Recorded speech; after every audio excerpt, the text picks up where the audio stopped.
and you will take possession of their land. Joshua also will cross over ahead of you, as the Lord said. Now let's drop down to the 7th and read the 7th and 8th verse for it. Then Moses summoned Joshua and said to him in the presence of all Israel, "Be strong and courageous, for you must go with this people into the land that the Lord swore to their ancestors to give them, and you must divide it among them as their inheritance. The Lord himself goes before you and will be with you. He will never leave you nor forsake you. Do not be afraid. Do not be discouraged." Now, to my Restore Life family, if you would allow me to just take those same verses and I want to paraphrase it so that it frames what I want to say to you today. And it goes like this. Then Larry went out and spoke these words to all of Restored Life. I am now 67 years old.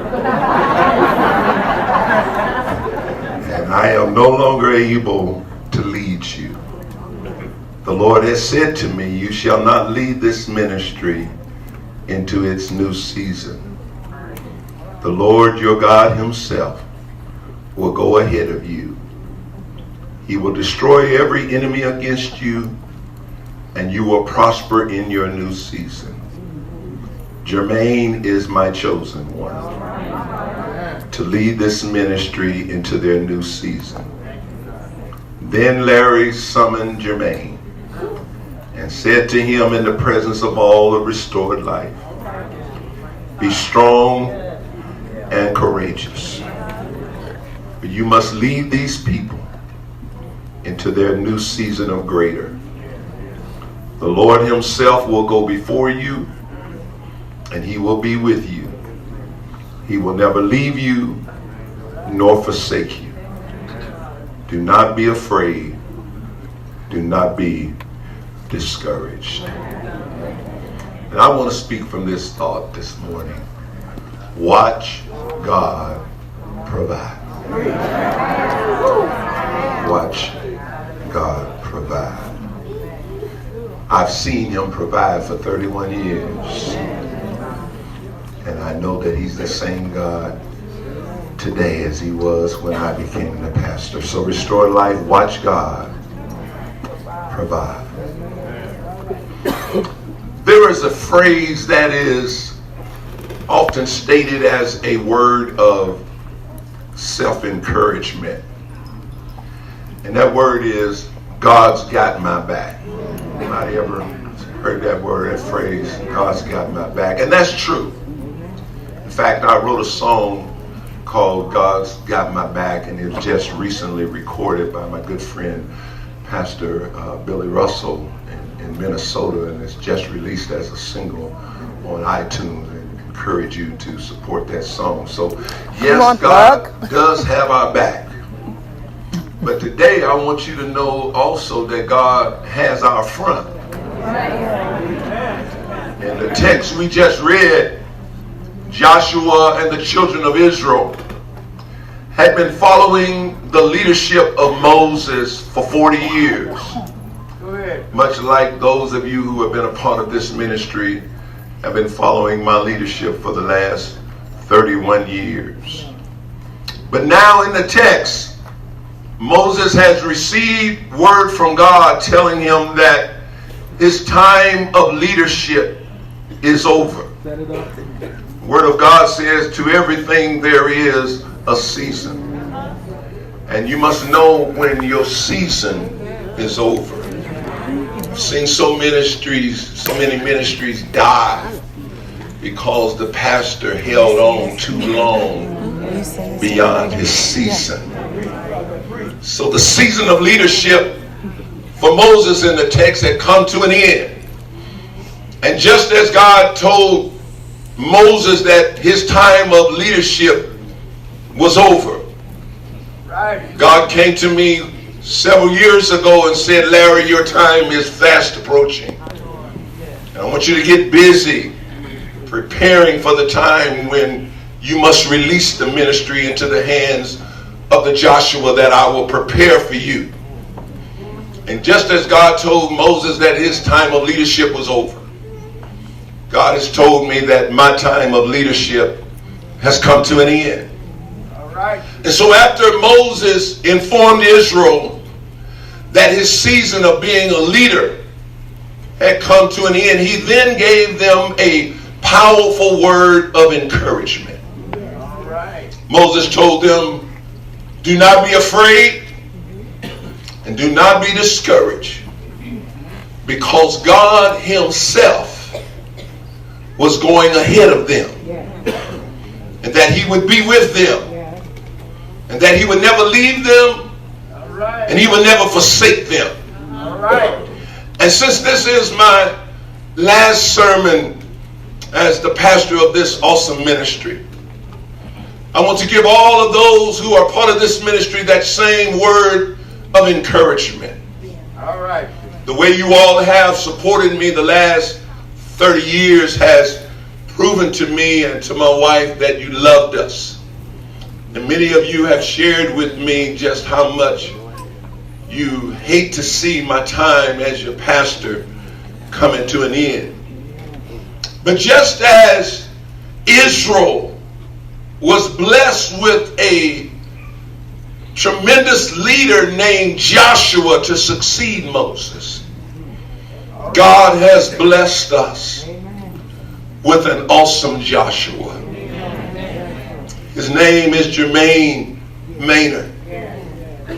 Just as God has been with me, God is going to be with him. So don't be afraid. Don't be discouraged, because God himself is going ahead of us. And he has promised us that he is never going to leave us, and he is never going to forsake us. And I say to you, restored life, just trust God and obey God and watch God. Watch God provide. Anybody know him as a provider? Watch God provide. Now, when Joshua and the people of Israel had crossed over Jordan, and they entered into the promised land, which is a symbol of our new season that is just about to come upon us, one of the first things they had to do was fight. And I've been preparing us every Restored Life because I want you to know the same thing is going to be true with us. The devil is not going to just sit idly by and allow this ministry to continue to move forward. And you must understand that when his attacks comes, it's not an accident. He is the master of strategic planning. He watches you, he studies you, and he knows when it's the greatest opportunity to attack you with the most potential for him to be successful. And so when Israel went into the promised land, the first thing they had to do was fight. And the same thing is going to be true for us as Pastor Maynard leads us into our new season. But we often talk about Joshua being a great spiritual leader. But I want you to know Joshua was not just a great spiritual leader. He was a great military leader. He was a tremendous fighter. And the same is true of the Joshua that God has given unto us. It is no accident that God had Jermaine in the Air Force for all of those years. It's no accident that he developed him with a military mindset. It's no accident that he equipped him with that fighting instinct.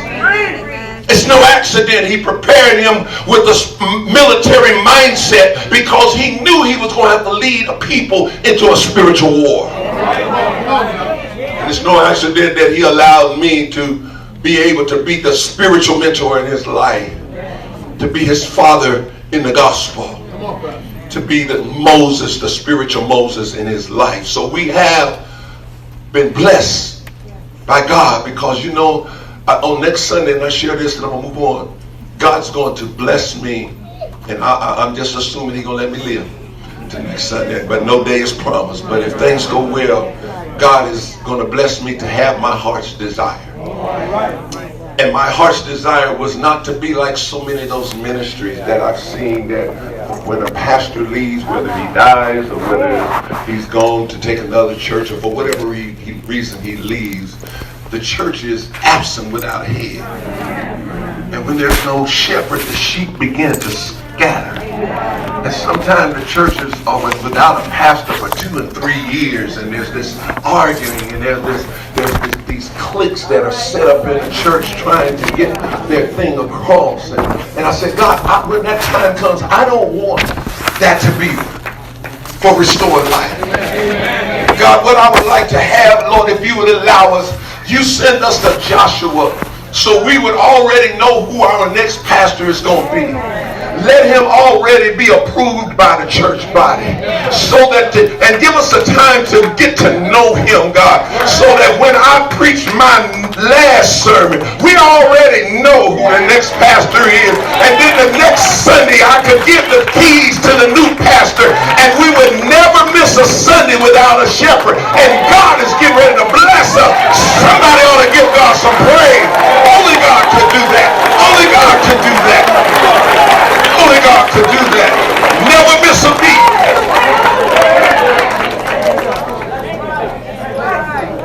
So on next Sunday, when we install Reverend Maynard, I'm looking forward to the last part of the installation where it says, and now, y'all think I'm talking about I announced him to being the pastor? No.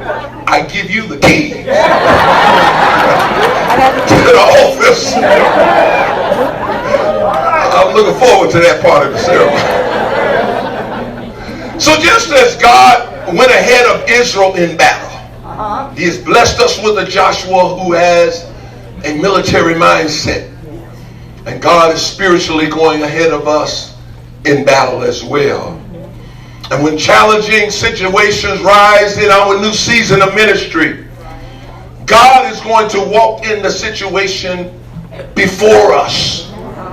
And He's going to prepare the way ahead of our arrival. And in order for us to meet the challenge and be victorious, all we have to do, Restore Life, is stand still, wait on the Lord, trust and obey, and then watch God provide. Turn with me to Isaiah, the 52nd chapter. I'm not going to be much longer. Come on, Pastor. And I'm going to ask my wife in that 52nd chapter of Isaiah, read that 12th verse for me. But you will not leave in haste or go in flight. But you will not leave in haste or go in flight. For the Lord will go before you. For the Lord will go before you.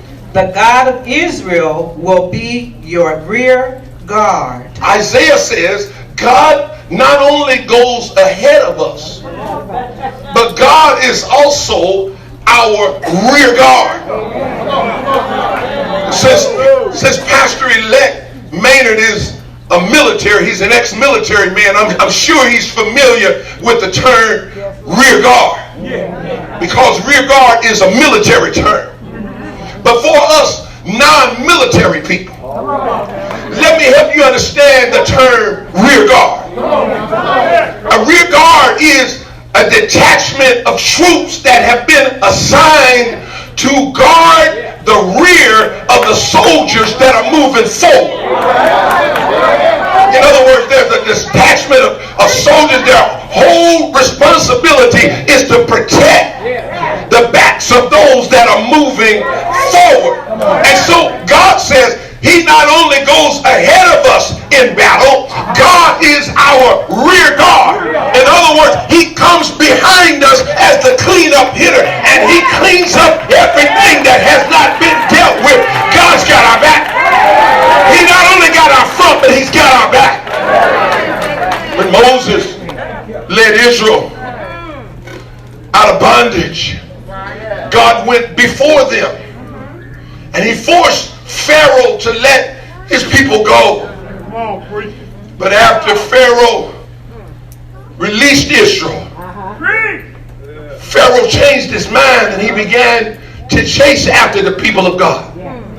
And he thought for sure he would be able to recapture them because the direction that they were headed in, he knew they were going to be blocked by the Red Sea. But God went ahead of Israel and he opened up the Red Sea. And I want to let you know, I want you to know that God is a door opener. He said, I will open up a door that no man can open. And the good thing about when God opens up a door, he'll let you walk through and close it so can't nobody come behind you, which means that whatever God has for you, it is for you. People might get mad, but they can't stop it. They can get jealous, but they can't stop it. Whatever God has for you, it is for you. But God not only went ahead of them and opened up the Red Sea and let them go safely across, God came behind them as a rear guard. Hallelujah. And he waited until the time was right, when the enemy was in a position where they couldn't turn around. And then he drowned the army in the Red Sea. So God is our rear guard. He not only has our front, but he has our back. And because God has our front and our back, in order for the devil to get to us, he has to go through God. I didn't get that. See, when God is on your side, I don't care how the cards are stacked against you. I don't care how folks lie on you and talk about you. Whatever God has for you, because in order to get to you, they got to go through God. Yes, sir. So yes, the devil may plan to ambush us as a ministry, but before it can happen, God will ambush the ambusher. All we have to do is trust God and watch God provide. Now, in human warfare, there is another military term that's called a preemptive strike. And a preemptive strike is a surprise attack upon the enemy to gain military advantage. And it minimizes the enemy's ability to launch a counterattack. And this is what God does when he goes ahead of us. God launches a preemptive attack against the devil. But here's the difference. Unlike human warfare that requires a military strategy after the preemptive strike, the preemptive strikes of God are so effective that there's nothing else for us to do. All we have to do is show up and reap the benefits of the preemptive strike, because it's total. When God launches a preemptive attack, all you have to do is show up, and then, because the battle is already won, there's nothing else left to do. There's no more strategy needed. So I want to encourage your heart by letting you know that God has already gone ahead of us. And he has already won the battles for us. All we have to do is watch God provide for us and get prepared for what I call Jehoshaphat victories. Oh, that's a good victory. Any y'all ready? Because some of them, I ain't through yet. It's just myself. Because I've been talking about, the last 2 weeks I've been preaching on sound advice. Because you know that whenever Joshua went into battle there, he always sent out the praise warriors first. And when they marched around the walls fell down when they gave their sound. And as I retire, I don't want Restore Life to ever retire their sound. So band, would you hit me one time?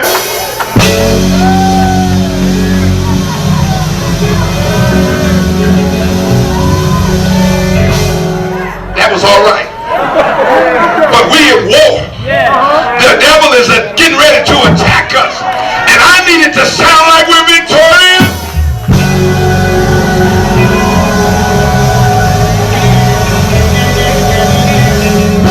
Now, when they sent the instruments ahead, Joshua said, when you hear the sound of the instruments, then I want you to shout like you're victorious and watch the walls come down. Come on, Shabbat to the Lord.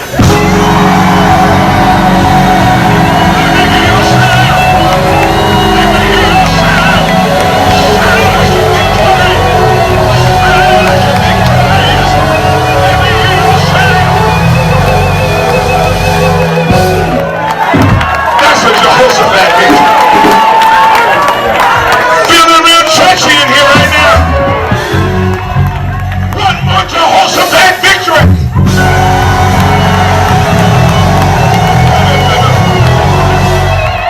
Some of y'all looking at us like, what are they doing? See, a lot of people don't understand our praise because they don't know what we've been through. But when you done been through a living hell and God bring you out, when I think of the goodness of Jesus and all that he's done for me, I have to give myself.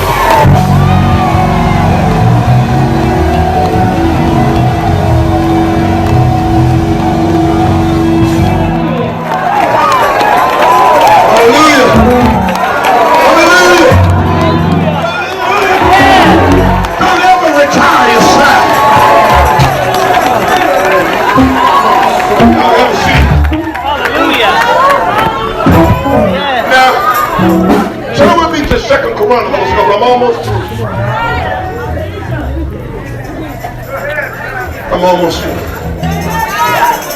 Second Chronicles. For those of you who are unfamiliar with Jehoshaphat, Jehoshaphat lived in a time when God's people were divided into two nations, Israel and Judah. And Jehoshaphat was the king of Judah. And there was a time during the reign of Jehoshaphat when Judah was being attacked by an alliance of three huge armies. Have you ever heard it said that the enemy of my enemy is my friend? You know, there's some folk who don't like you, but because they got something in common with somebody else, they don't like you. They will join forces to try to bring you down. But how many of you know that if God be for you, I don't care how they align themselves against you.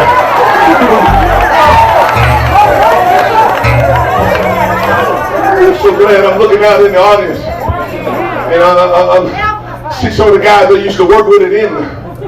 So glad to see Minister Tony. You know, it's amazing. All of us are in church. Y'all know what we was doing. Look, you know where we were doing, where we was at. LSU was with us too. There it was. All of these are my inland buddies. And my point is, when God told me to quit my job, you got to understand, all of these are guys who worked in skilled trades with me. And working 7 days a week was just normal. That wasn't even considered overtime. And you talking about making good money, having great benefits. And when I told them that the Lord was going to have me to quit my job, they said, Larry's crazy. He done lost his mind.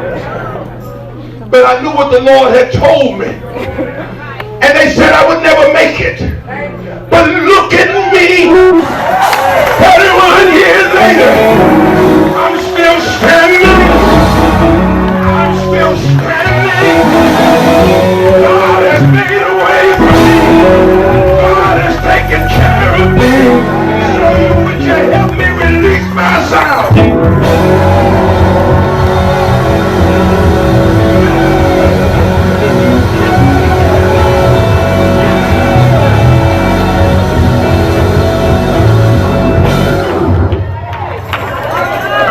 So, these three armies got together. Stay off that organ, you know I can't stand that. That made me want to go somewhere. Do it anyway.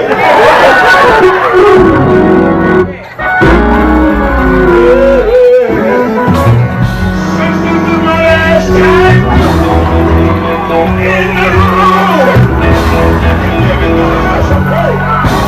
Baby, you know ain't nobody like a Holy Ghost fire. Hallelujah. Bless the Lord with me. Bless the Lord.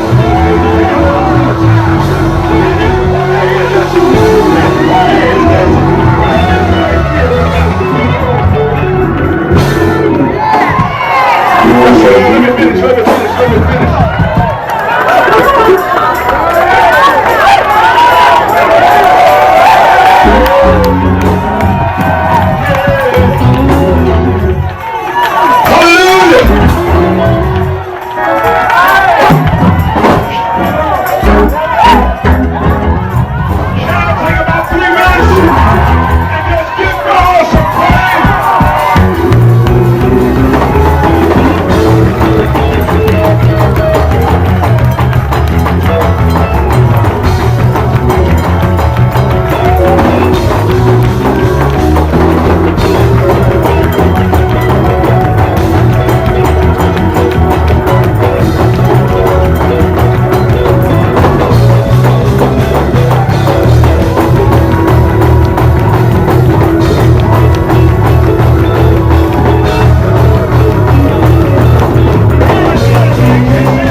Nationwide day of prayer.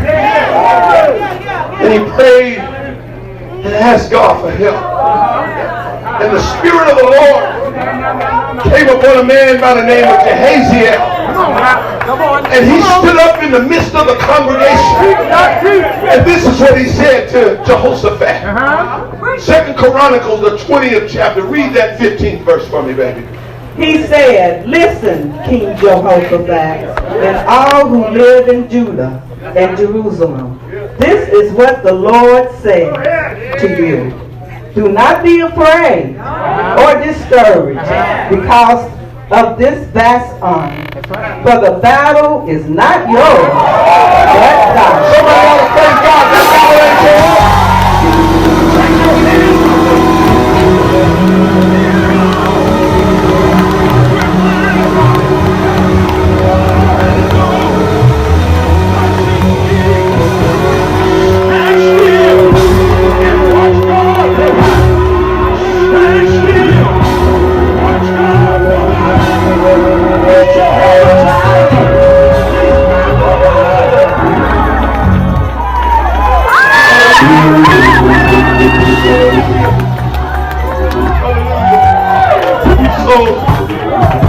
as I get ready to take my seat,